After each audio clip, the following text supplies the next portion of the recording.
Можем говорить часами, я все равно не смогу вам рассказать, как это жить без ног и без рук.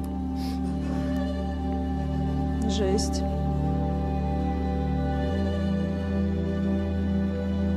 Привет, я Алексей Талай. 16 лет я подорвался на мине. Потерял ноги и руки. Пиздец, 16 лет, это уже взрослый был, получается, охуеть. Поэтому что поделать? Достаточно часто приходится рассказывать, начинать сначала. Тяжело погружаться вот в эти воспоминания.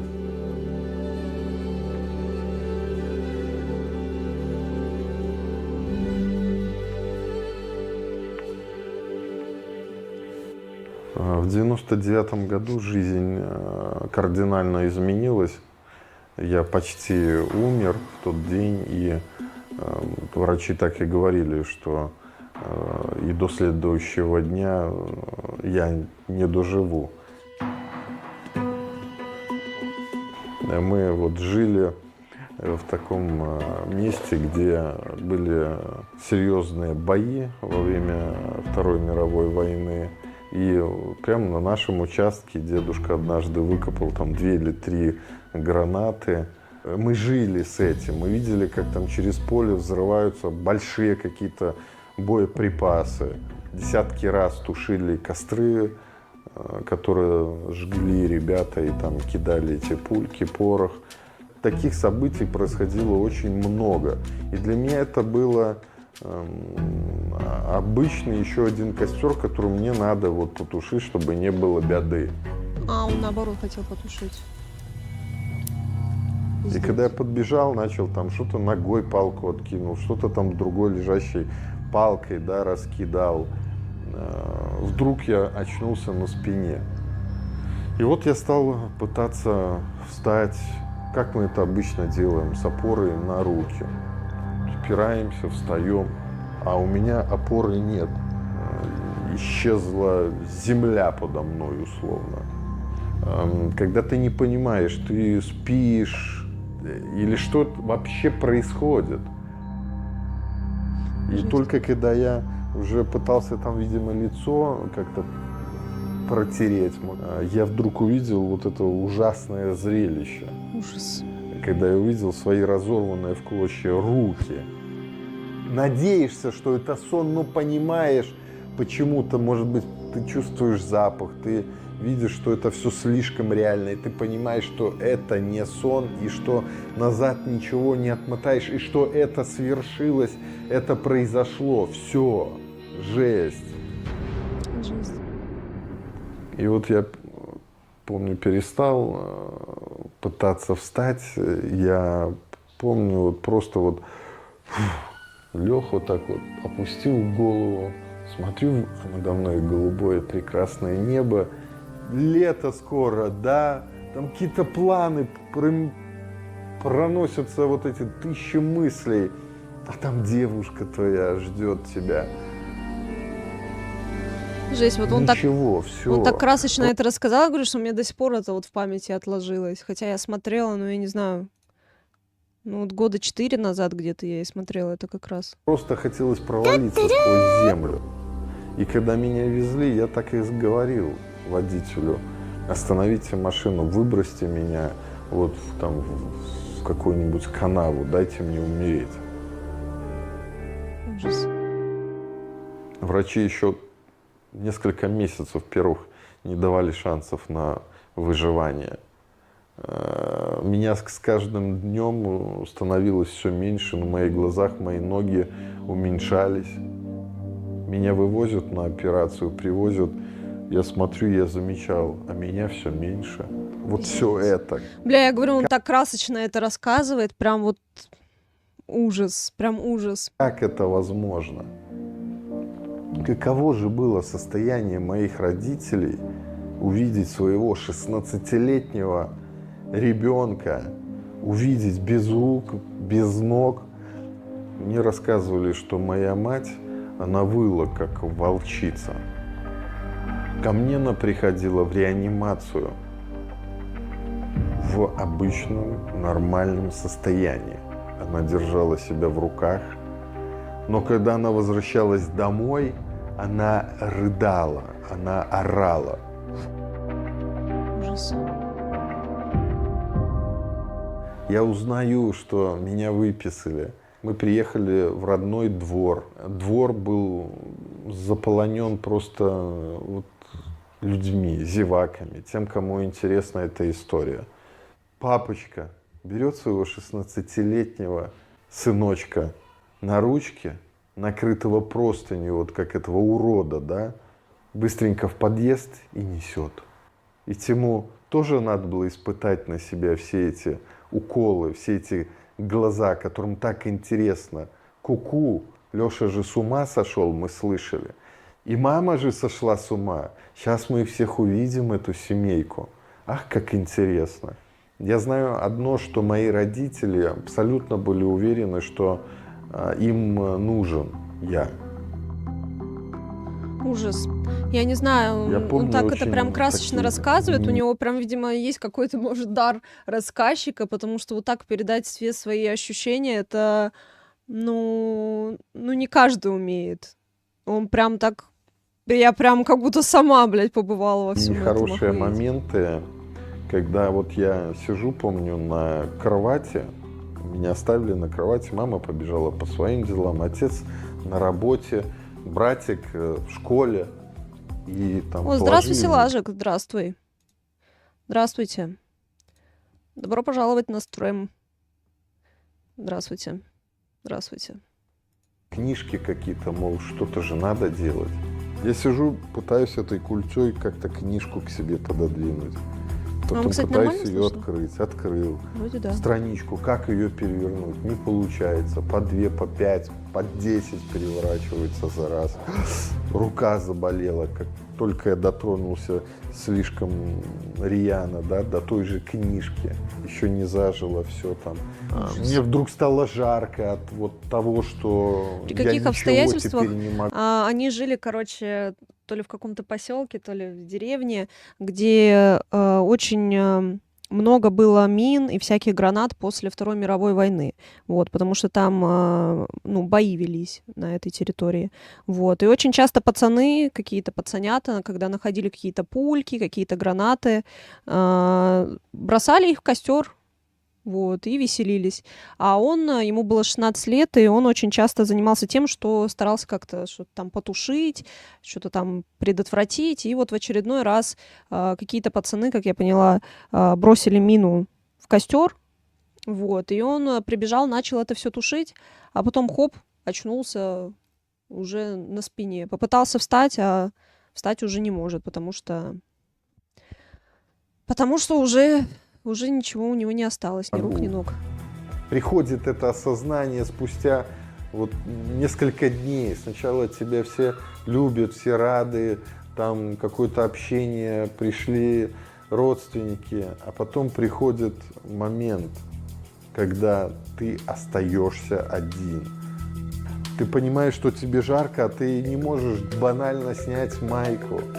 И ты разрываешь ее на куски зубами, пытаешься ее как-то сорвать, и ты видишь, приходит твоя мать, и ты встречаешь ее со слезами, с соплями на лице, Ужас. весь злой, как непонятно кто, внутренней злобы от бессилия. Например, мне вдруг захотелось пописать на улице, да, и я понимаю, что сейчас меня друзья, надо домой идти, а как? Я же сам не могу пописать. А они только меня вынесли с 5-го этажа. Что делать? Придется домой идти. Что такое? Да хочу. Да ладно, пойдем вон к дереву, мы же в парке, что ты? Чего ты стесняешься? Так я ж не могу расстегнуть. Да мы тебе расстегнем. Не парься. Боже ты мой.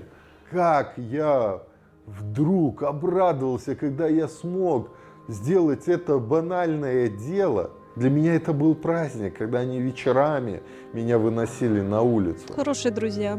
Самое Молодцы. главное, что я понял, что эй, чувак, не все так плохо у тебя. Эй, очнись. Ну хорошо, хотя бы жив остался, реально. Я был на реабилитации в одной из стран Западной Европы. Я там встретился с детками с онкологическими заболеваниями. И вот эти дети, которые в 6 лет теряют зрение, которые в 7-8 лет, девочка, красавица, лысенькая, с ампутированной ножкой, а у нее начинаются метастазы, и неизвестно, что будет дальше. И она сидит рядом со мной с протезиком, и я, 17-летний парень, хнычу, говорю ей: Танюшка, я так устал, эти нехорошие протезы. Как ты ходишь? Какая ты молодец. Я не хочу, не буду больше ими заниматься. И она меня обняла и говорит: терпи, казак, атаманом станешь. Поцеловала меня в щечку. Девочка Таня из России. И нет ее больше, этой девочки Тани, с нами. Я благодарю ее. Спасибо тебе, Танечка, за те уроки мужества, которые ты мне дала тому 17-летнему Алешке с соплями на лице. И всякое было. Да И я уж. употреблял я алкоголь, и курил. Мне нравилось употреблять И все таки алкоголь. удивляюсь человеческому организму. Вроде и такой пиздец может пережить, а вроде от простого подскальзывания можно умереть. Ну, тут дело случая. Тут дело случая, потому что подскальзывание может произойти так, что прям точечно тебе попадет в определенную точку, вот мозжечок или куда там, и все. А может дерево на тебя упасть. Я кучу раз видела такие видосы, где во время грозы мужик идет, и на него просто дерево падает, и все, и нет человека. Вот как так совпало, что именно в этот момент, когда вот он проходил, именно на него упало дерево. Или вот тоже любимое, из окон выбрасывают всякие бутылки.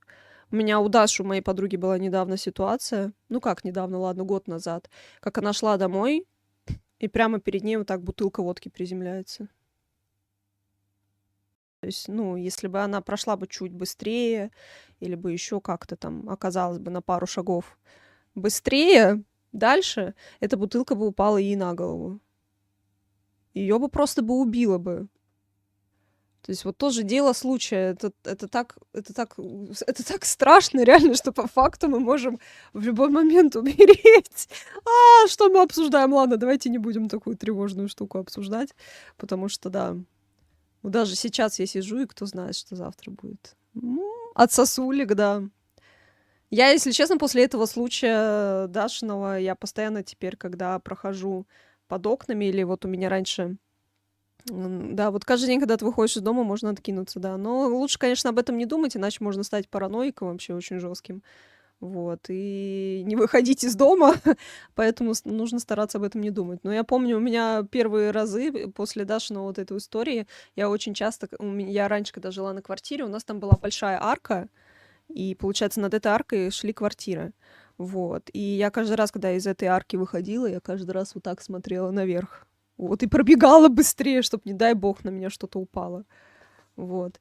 А плитки на домах, которые старые висят, а нет легкого ветра. Так еще и снег вот зимой тоже. Поэтому зимой вот везде висят эти ограждающие линии, всякие вот ленты, что желательно не ходить прям рядом с домами, а чуть подаль, ближе к дороге, потому что особенно вот чистят тоже любители почистить снег, просто вот так с крыши скидывают его.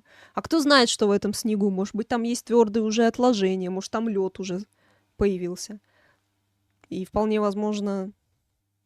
Или с ветра, когда крыша слетает, у нас в Норильске так тетя из-за этого умерла, разрубила. О, боже.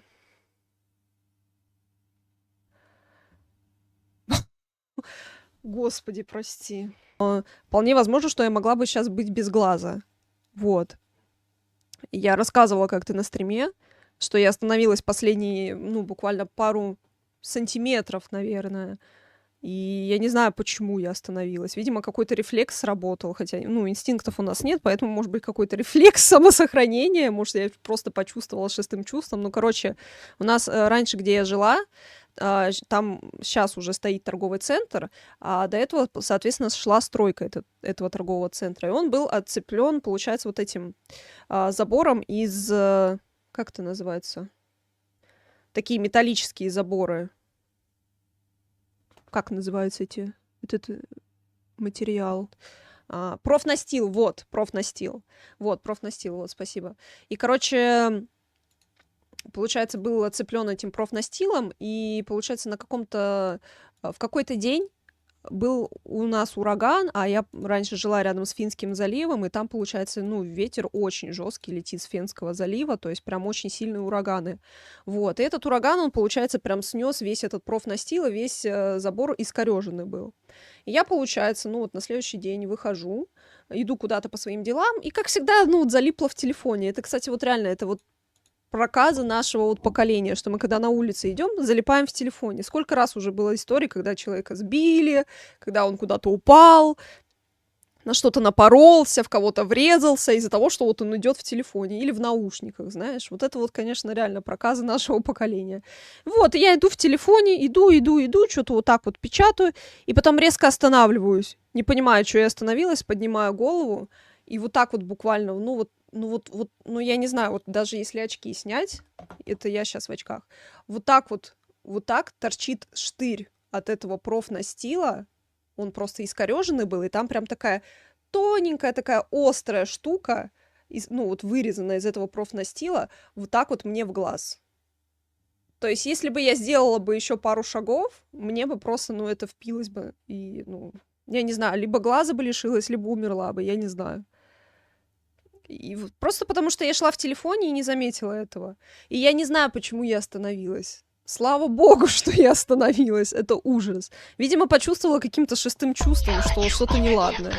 Вот. Но я не чувствовал вот этого потока мыслей, здравых каких-то рассуждений, какого-то позитива. Я понимал, что я нахожусь в каком-то коконе, и я полностью не могу вскрыться, раскрыться. И это было тяжело бросить, осознанно бросить и Это про алкоголь. радоваться. Вот это очень важно. И когда я перестал употреблять алкоголь и курить, через некоторое время ситуация меня вывела куда? Она меня выводит в спорт. Ух ты.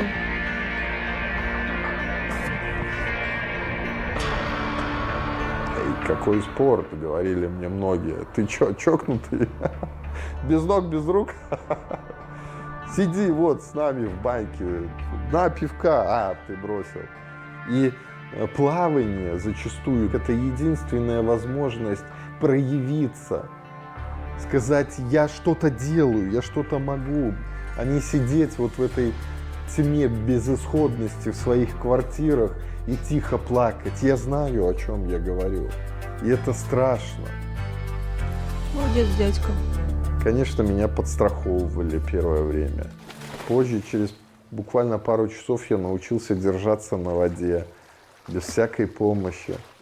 А изначально я использовал специальный круг, когда мы ходили на озеро, либо на реку, либо в море купались. И, конечно же, какое это было вот счастье вдруг понять, что я без каких-то там дополнительных плавсредств могу держаться на воде. И вот сегодня я уже трижды рекордсмен мира в брасе. Это я до сих пор не могу в полной мере поверить, осознать, что я добился такого успеха. Ух ты, молодец. Счастлив и рад сообщить вам первым такую новость. Стало известно, что у нас есть лицензия. Я отобрался на Паралимпийские игры Токио, Япония 2020. Ни Я хрена лечу, себе. я выступаю за родную Беларусь. Счастье, эмоции Бля, зашкаливают. очень мотивационное видео на самом деле. Берем примеры, ребята. Не сидим, плачем в своих квартирках, На как он первом сказал. этапе нам очень серьезно помогли простые люди, когда был организован сбор средств на мою реабилитацию. И вы знаете, мы не тратили почти ничего. Мы понимали, что эти деньги пригодятся. И однажды так и случилось. Я пришел к мамочке и сказал: мама, я не могу у вас всю жизнь просить помощи. Я со своими старшими товарищами и друзьями, мы вместе придумали бизнес-план. Мы будем открывать маршрутку. Доставай все, что там есть. О, как.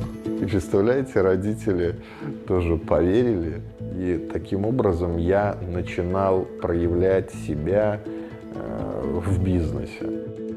Маршрутки, потом секонд-хенд.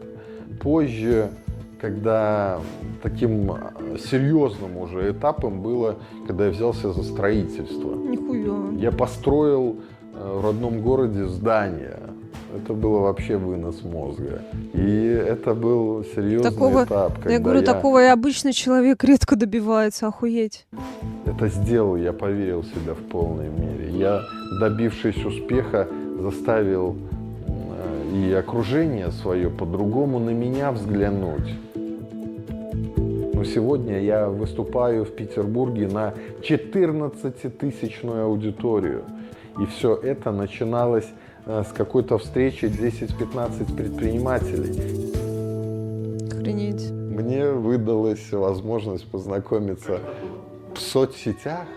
Я увидел прекрасное творение Всевышнего, эту женщину. Я набрался мужества кликнуть на эту фотографию. Здравствуйте, ребята. Я понимал, что она увидит, что я зашел на ее страничку. Сразу начал вспоминать все эти мысли, все эти домыслы, все эти, что ой, у них ничего не получится, она убежит от него, от этого инвалида, как они будут жить.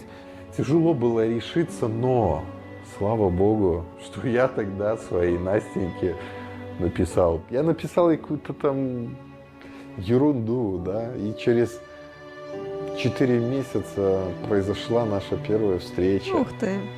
И после того мы уже не расставались. Здорово. Все завертелось, и сегодня я счастливый человек, отец 4 детей. 4! Нихуя себе! Появилась доченька Дашенька, сынок Ярослав, и я не знаю, я счастливый человек. Охуеть.